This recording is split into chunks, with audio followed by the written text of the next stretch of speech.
శ్రీశైలం మల్లన్న ఆలయంలో జనవరి 1వ తేదీన స్వామివారి గర్భాలయ అభిషేకాలు, స్పర్శ దర్శనాలు, సామూహిక అభిషేకాల్ని తాత్కాలికంగా రద్దు చేస్తున్నట్టు ఈవో శ్రీనివాసరావు తెలిపారు. 1వ తేదీన స్వామివారి దర్శనాన్ని భక్తులందరికీ కల్పించేందుకు రద్దీకి అనుగుణంగా మార్పులు చేశామని తెలిపారు. జనవరి 1న స్వామివారి అలంకార దర్శనానికి మాత్రమే అనుమతిస్తామని వెల్లడించారు. భక్తులు సహకరించాలని విజ్ఞప్తి చేశారు. భక్తుల రద్దీ దృష్ట్యా సర్వదర్శనం క్యూ లైన్లలోని భక్తులకు ఎలాంటి ఇబ్బందులు కలగకుండా ఏర్పాట్లు చేస్తామని శ్రీనివాసరావు చెప్పారు.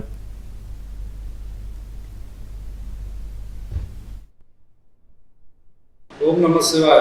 భక్తులకి విజ్ఞప్తి, జనవరి 1వ తేదీ అదేవిధంగా 31వ తేదీ భక్తుల తాకిడి ఎక్కువగా ఉన్నందున 1వ తేదీ స్పర్శ దర్శనం, అదేవిధంగా అన్ని సేవలు నిలుపుదల చేసి కేవలం స్వామివారి యొక్క అలంకార దర్శనానికి మాత్రమే అనుమతించడం జరుగుతుంది.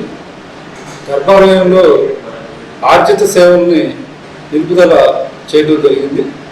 స్వామివారి యొక్క రోజువారీగా జరిగేటువంటి కార్యక్రమాలు జరుగుతాయి, కానీ భక్తులకి ఆర్జిత సేవలు నిలుపుదల చేయడం జరిగిందని చెప్పి గమనించి వచ్చేటువంటి భక్తులు వారి వారి ప్రయాణ సౌకర్యానికి అనుగుణంగా ఏర్పాట్లు చేసుకోవాల్సిందిగా విజ్ఞప్తి.